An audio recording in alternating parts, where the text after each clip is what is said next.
Well, thank you for taking the time to talk today. Yeah. I really appreciate it. Really looking forward to this. Boy, man, you guys. What happened to the old Marantz deck? It's over there somewhere. God, jeez. This is Neil, You our guys got a engineer. lot of stuff He's going doing on the around radio. here. Yeah, there he is. There It's all good. It's all good. I want to begin by asking about tax reform. I know that any tax reform measure has winners and losers, people who gain, people who lose money. But you're choosing here who the winners and losers are.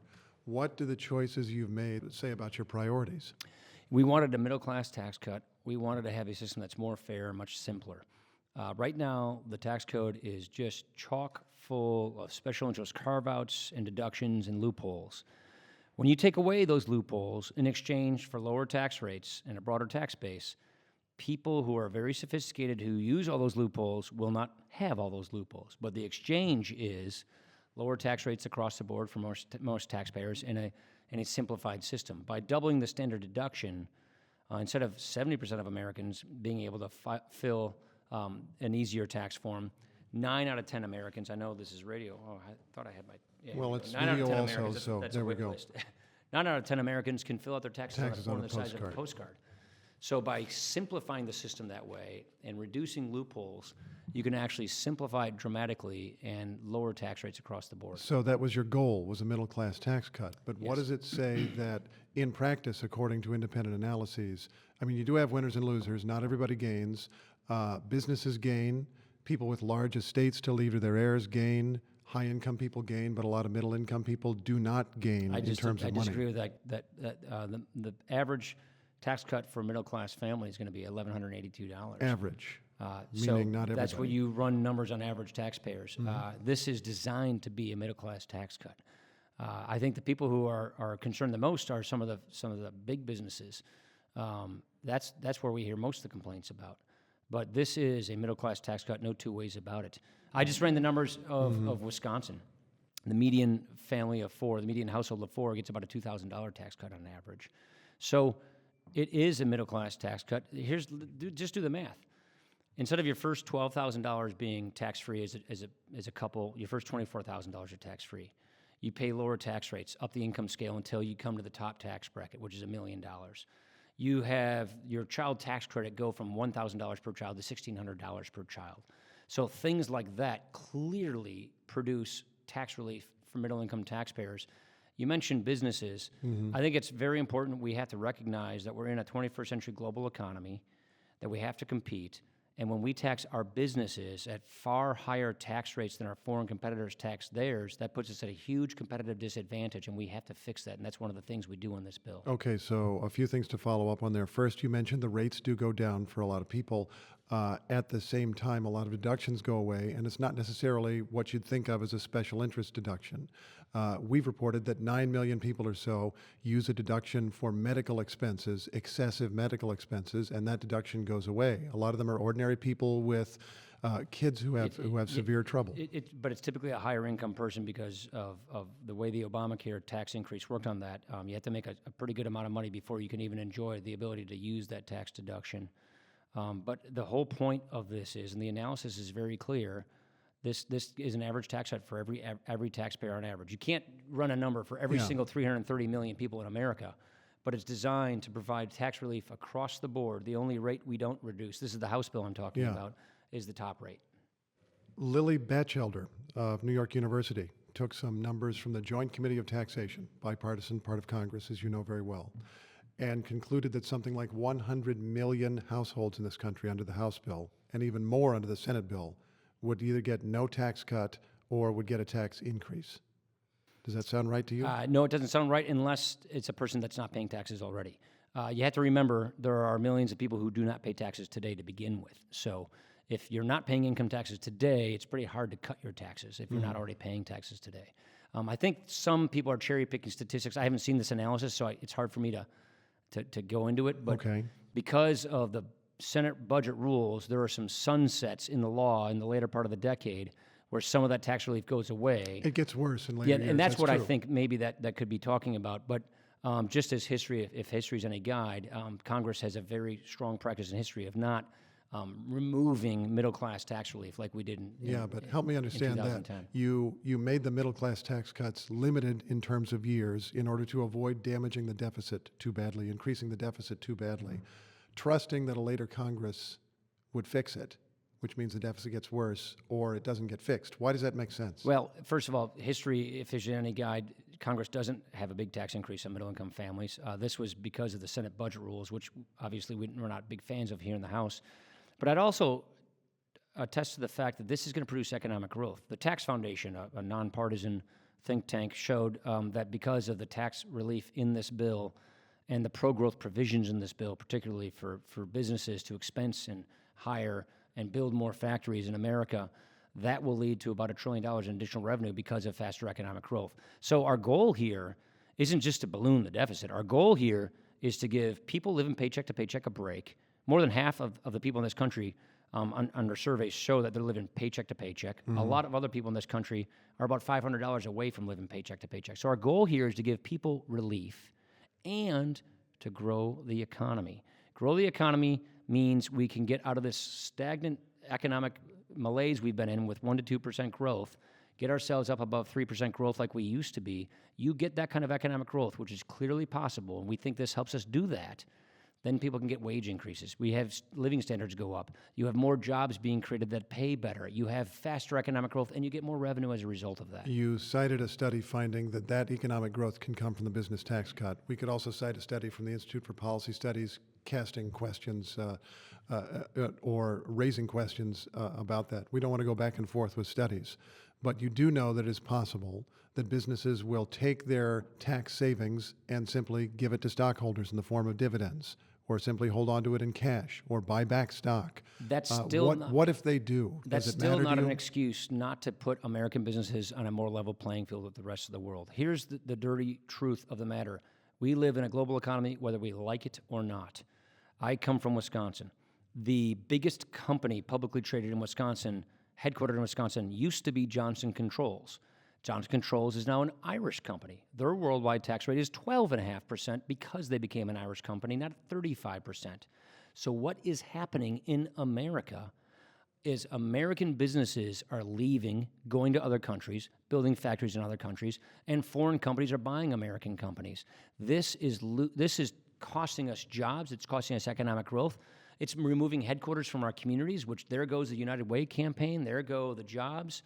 And so I don't think any of these arguments hold a candle to the fact that we better get competitive with the way we tax our businesses so we can make an incentive to keep businesses in America. Let me just give you one more thing. I talked to the head of Intel, one of the biggest companies in America.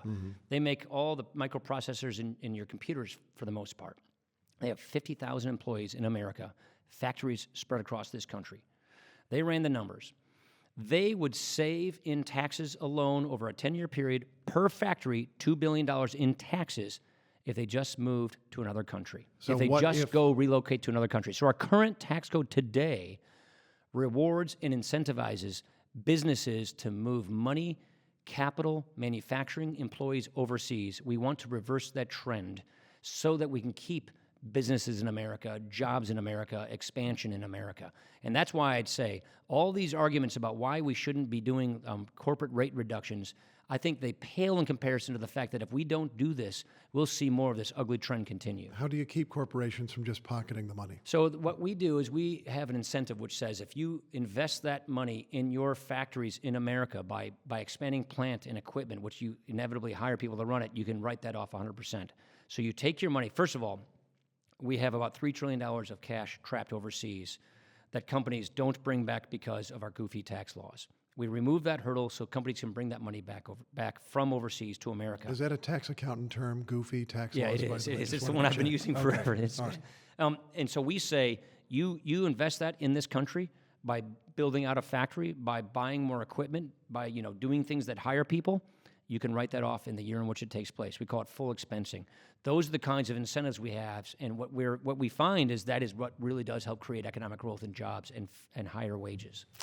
Why is it okay to increase the deficit, as this tax bill will do? Actually, I don't think it will increase the deficit. That's my entire point. I don't think this will increase the deficit. I think this will give us the kind of economic growth we need to keep jobs, to keep companies here, and faster economic growth. There's two things you got to do to get the deficit. You got to grow the economy. You got to control spending. We have far more work to do to control spending, believe you me. I wish our health care bill that we passed in the House would have passed, because that would have been a good step in the process. But we also had to focus on economic growth. And this is our focus on economic growth. We've got to get back to controlling spending, but if we don't pass this tax law, we will not get the kind of economic growth we can get in this country. And if you want to get the deficit and the debt under control, control spending, grow the economy, this grows the economy. If you'll forgive me, Stephen Mnuchin, the Treasury Secretary, has also said that this will spur so much economic growth it'll pay for itself. It'll bring in more tax I think that's quite possible. I can't speak to He said that, but the Treasury Department has been unable to produce an analysis proving that. Yeah, I really think we're at a global economic focal point, which is if we do not modernize our tax laws and put American businesses on a level playing field with the rest of the world, we'll lose more jobs, and we will see economic damage occur as a result of it.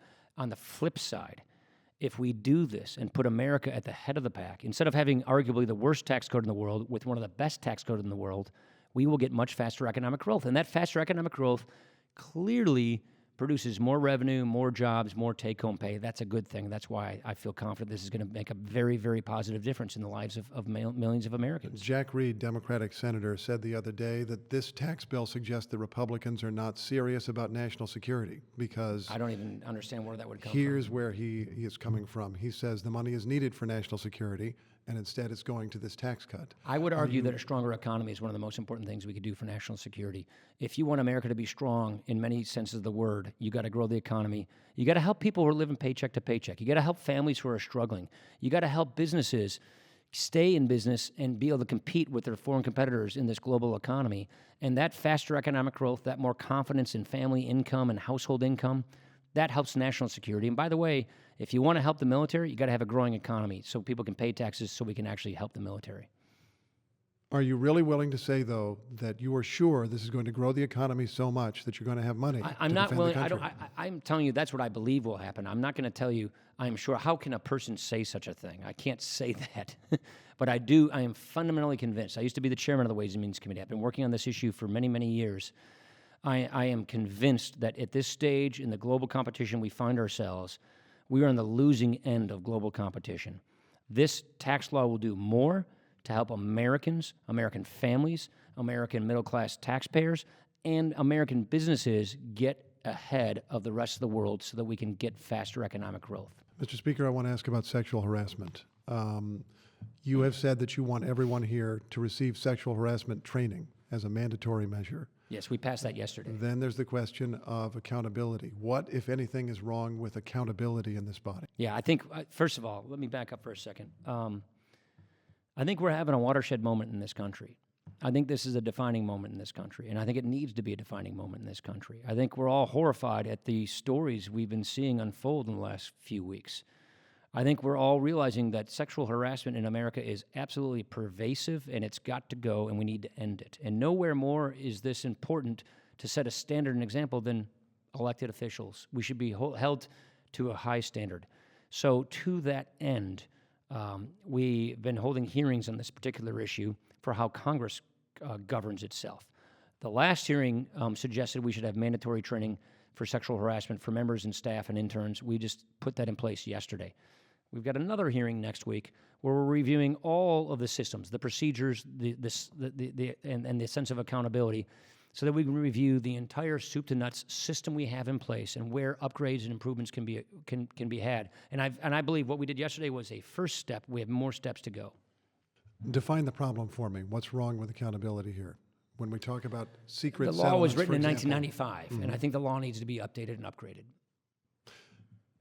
Do you believe that when taxpayers pay a settlement for a member of Congress, that the public should know? I do. I think we're also trying to get data on this, on the settlements. So that's one of the issues, which is the settlements issue, which is we're looking at. And just so you know, a lot of the settlements that people have been hearing from, we had an anthrax. I was out of my office for a number of months. We had anthrax claims being paid because Longworth building was shut down. I think one of the Senate buildings was shut down. We had some asbestos exposure. So those are claims that are paid as well. So these claims include many, many things. What we're trying to figure out is, because these are confidential, I don't even know what they are, we're trying to figure out what claims were paid, to whom, and what was the nature of these claims, and then how do we go forward to have a more transparent, more accountable system. That's the kind of analysis I'm telling you is what we're going through right now on the entire settlement question and sexual harassment policy itself, in addition to mandatory training that we've now put in place yesterday. Well, there's two questions there. First, if taxpayers are paying those settlements, should they be secret? Yeah, so that's all of those things are what we're reviewing. So the point is, some of the victims want that. So you have to remember, there are victim rights issues here as well. So this is not as simple as it seems because of victims' rights. So that is why we're not going to just knee-jerk and just come up with something without thinking through its consequences. That's why we're doing research, consulting experts, and having public hearings on how to address this issue. Should taxpayers be paying those settlements at all? Well, again, if somebody, there's asbestos settlements, there's sure. anthrax But I'm talking settlements, about there's sexual slip and fall harassment, settlements. Said, no, I think I have my own views on that. I'll let those views be made clear very soon. You said that public officials should be held to a very high standard. Can you define that for me a little bit? Well, it's a good question. I think the standard you want is, I want my daughter to grow up in a country, she's 15 years old, where she is empowered and respected, wherever she goes and wherever she works and whatever she does. And I think nowhere should that be more obvious and apparent than working here in Capitol Hill. So I think here in Congress, we should set ourselves to standards that we expect of other people, and we should set high standards for ourselves so that we can be role models and set examples. And clearly, people have been falling short of that, and I think we always have to endeavor to do a better job on that. How bad is it? I don't know the answer to that yet. How are you going to find out? I think we're finding out just like the rest of Americans. We just found out about John Conyers about a week ago. So I think we're just finding out about some of these things, which are, quite frankly, very disturbing. You quite early called for Roy Moore, the Alabama Senate candidate, to withdraw from the race after a number of accusations were made against him. It's because I believe those allegations are credible. What is the difference between his case and the case of President Trump, who was also accused by a number of women and also denied it? I think the Roy Moore, I don't know if I'm focused on Congress. Roy Moore is trying to come to Congress. My job here as Speaker of the House is to help make sure that Congress is an institution that we're proud of, and that's what I'm focused on. He's running for Congress, and I think the allegations against him were very, very credible. Is there a difference between those two cases? I don't know the answer to that. I haven't spent my time reviewing the difference in these two cases. Let me ask another question about the president, if I might, Mr. Speaker, because you talked about holding people to a high standard. And you've talked about that for a very long time. In 2012, you gave a convention speech for Mitt Romney in which you talked about his high character as being above reproach. Is the president meeting that high standard? Look, it's no secret that he and I have had our difference of opinions. It's no secret that I've shared my opinions about his tweets and the rest. But what I see is a president who is fighting for the things that I'm fighting for. I see a president who's fighting for an agenda that will make a positive difference in people's lives. Is this president unconventional? No two ways about it. He's very unconventional. But if we make good by the American people by actually improving their lives and fixing problems and finding solutions that are bothering them, that's a good thing. That's what we're working toward. Is he unconventional? Yes. Would I do things differently? Of course. But he's himself, I'm myself, and he got elected. And you know what? My duty as a constitutional officer, as a representative of Congress, is to make government work and make sure that this branch of government works with the other branch of government so we can fix people's problems, and that's what my focus is. Has he become, in recent days and weeks, more unconventional, to use your word, or Not out of really. control, I think he's to been use like some of this. the people's words? I think he's been fairly unconventional from day one. How good That's his style. How well do you think Congress is doing at keeping the president in check? Well, I think serving as a constitutional check on the I think it's really president. important that we respect the balance of power between the two branches. I think in this front, the president's been actually very helpful on this. For instance, the executive orders that he's put in place since taking office rolled back a lot of the executive orders from the last administration that we believe did violence to the separation of powers. So I'm actually very encouraged at a lot of the regulatory relief items, a lot of the executive actions that have respected the prerogatives of the legislative branch of Congress. One of the things that we feel very important about is what we call the REINS Act. Rules and regulations that have the full force of law should come back to Congress for a final vote and approval and amendment. He supports that. So, and that's a bill we passed in January. So what I see is us trying to get our constitutional access back on its proper access with a healthy separation of power. And that is something the president has actually been very supportive of. Well, let's talk about a couple of issues where it can be said the president is not following the intent of Congress. The president wants massive cuts at the State Department. Congress approved full funding for the State Department. It appears that the State Department is going ahead and cutting itself. I can't speak to Rex Tillerson's discretionary actions, which he has a lot of room to do, but the president sent us his budget. We passed a different budget than that. That's the way it works. We had the power of the purse. I think he wanted to drop discretionary spending $54 billion. We didn't do that. We're in the middle of negotiating a cap agreement right now, but the spending bill we passed in April did not reflect the specific budgetary request from the president. There's a perfect example to answer your last question on where Congress did something different. On spending matters, Congress has the final say-so, short of a veto, on how things are done, and that's something we've done. Does the president have the power to ignore and spend less? He can veto spending bills. He can. But once it's passed, I'm asking. No, not unless he vetoes them. But there is discretion clearly at the executive agencies whether or not they fill positions or not. So that's clearly something within the president's prerogative, his agency's prerogatives.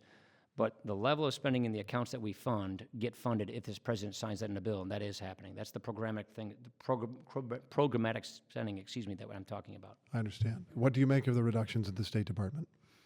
I think it was top-heavy. I think it had a lot of fat. I think it's good to have a cleansing of some of the bureaucracy. I think that's probably pretty helpful. I think Rex Tillerson's bringing sort of a businessman's pen to the State Department to kind of clear out some of what I would call bureaucratic fat and waste.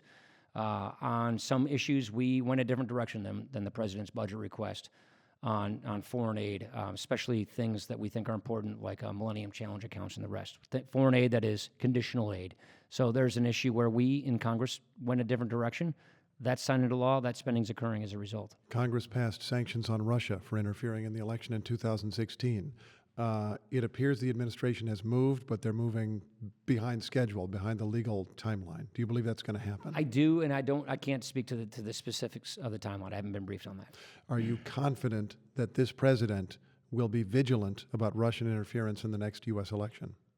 Yeah, because we're going to make sure that happens. I think it's really, this is why we have investigations here, among other reasons. One of our investigations, there's a House investigation, a Senate investigation, is to get to the bottom of not just what did Russia do, but how did they do it, and how do we prevent it from happening again, and then how do we share it with our allies? They try to mess with the French election as well, and other elections. So how do we develop a protocol to detect and prevent Russia from meddling in not just our elections, but other democracies as well? And that's something that's a big part of our investigation that we feel very seriously about. Although the chief executive has referred to everything you just described as a hoax. Well, I can't speak to that, only to speak that I believe our intelligence. I think he's also said he believes his intelligence community. So I'm not going to go for the tit for tat based on, but it gets to the question of whether you have confidence and why you would have confidence. I'll tell you what I believe. What's necessary. I believe Russia did meddle with our elections. I believe we need to do more to make sure that they don't do it again. I believe consequences need to occur for that. Otherwise, they're going to keep doing this. And we have been passing these bills into law, and he's signed these bills into law. So I feel confident that we're going to make a positive difference in this area. Do you have in your head a basic strategy for limiting Russian influence in 2018 or 2020? I do. It's developing, and we still have more to learn about their methods and their practices and how we can stop them. And it involves a lot of cyber stuff that I won't discuss. Are you going to have a government shutdown on December 8th? I don't think so. We'll see what the Senate Democrats do. They can filibuster these things. These things take 60 votes. I wish that our Democratic colleagues would choose to participate in the negotiations that we've been having. We were negotiating. They chose to pull out of the negotiations at the beginning of this week. You're referring to a meeting with the president. That's right. They pulled out after the president said there's no point in meeting, essentially. He said there was no room for a deal, I believe. I think that he was probably posturing, and I think the Democrats chose to just not participate, and we haven't spoken to them since. And I think that's walking away from the table. Look, I didn't agree with a lot of stuff Barack Obama said, but whenever he asked me to come down to the White House to talk about a bill, to negotiate something, I always went. So I think it just speaks to how our system works. Congress passes the law, the president signs the law. In order to get a law into law, you got to negotiate with the president. If you choose not to participate in negotiations, no matter how you feel about the particular president, I've negotiated with Democratic presidents. It means you're not going to get anything done. Walking away from the table means the thing shuts down. Not government, I'm saying just the process shuts down. And that, to me, is a mistake that the Democratic leaders made, and I hope they come back to the table so we can keep working on these issues. In the meantime, we will do a continuing resolution to keep government going while we look for a broader solution. As you know, Mr. Speaker, Democrats are demanding as part of this deal some kind of solution for dreamers. Yeah, I think it's pretty heady to be demanding things when you're not even coming to the table to even talk. Are you likely to give them that? We think we have to have a DACA solution. When we have the DACA solution and what form that will take place, that's what negotiations are for. You're telling me it might not be as part of this budget deal, so far as No, you're it wouldn't. concerned. It's a separate issue. We don't see this as part of a spending bill. A spending bill is funding for government. That has nothing to do with immigration law. Immigration law is separate and distinct from spending on government. But you wouldn't have a deal that encompassed both of those things. Well, there are talks about DACA as well, but not inside our spending bill. Those are two different things. Do you feel that on any level the two parties in this country agree on more than it seems? I do, actually. Most of what you report, I'm not saying you, Steve Inskeep, or NPR, but just the media reports, is when we're at each other's throats. You just asked me all these controversial questions about Russia, about funding and government shutdowns and Democrats. About 80% of what we pass around here is bipartisan. We have what we call suspensions. Bills that cannot pass unless 2/3 vote for them. We pass these bills every single week. So I would suggest the vast majority of the bills we pass around here are bipartisan bills. And they're not small bills. They're some pretty substantial bills. We pass an overhaul of career and technical education because we feel strongly about closing the skills gap and making it easier for people to access 2-year degrees to get skills trainings. We passed that in June with something like 400 votes. The spending bill we passed in April, funding our military, funding our veterans, we passed overwhelmingly. We overhauled the entire Veterans Affairs Department after the scandals. We did that overwhelmingly on a bipartisan basis. So believe it or not, the thing with Chuck and Nancy not showing up at the meeting, that was an anomaly. That was something that was, I think, a stunt. I don't think they should have done. I think it delays things. But we talk to each other all the time. We work with each other all the time. The bill we passed yesterday requiring mandatory training for sexual harassment for members, staffers, and interns was Jackie Spears, Democrat, Barbara Comstock, Republican. We do this sort of thing all the time, yet it more often than not doesn't get a lot of play. Would you speak for a moment to people on the other side of the divide who look at Washington and see a president who in their view is out of control at best and a Congress that's not minding the store?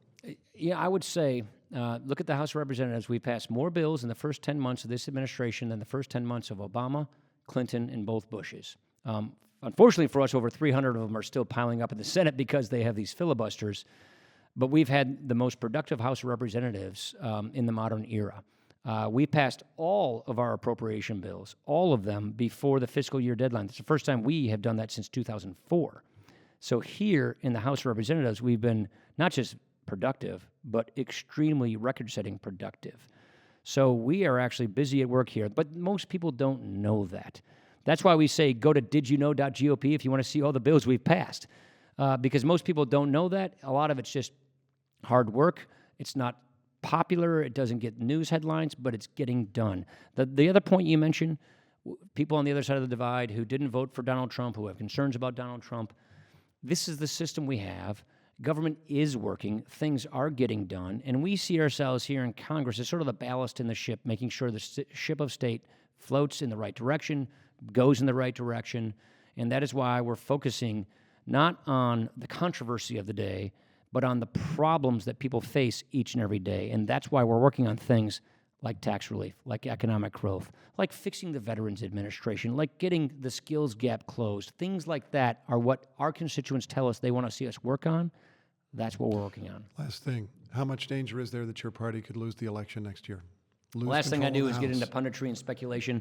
I'm But just you've gotta a be big believer. If thinking we do about what we said we would do, we'll be just fine. And by the way, we ran on this agenda that we're acting on.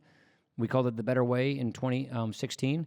We're going through that agenda precipitously. We're actually But if producing it's not those becoming things. law, doesn't that endanger you, even if you passed it Well, through the House? that's a frustration we have with the Senate, which is we need the Senate to get through some of these things. They have to do people, meaning judges and ambassadors and the rest, which takes them more time, and they have these filibusters. So it's a little slower over there because of their system. but we're hopeful and confident that they can get moving on a number of these 300 bills we piled up over there. Once they're done populating the administration, they'll have a lot more time to attend to legislation, and we look forward to seeing them do that in 2018. Mr. Speaker, thanks very much. Great. Thank you, Steve. Really appreciate you taking so much time. It's what I expected, a good Steve Inskeep. Oh, well, cool. Thank you.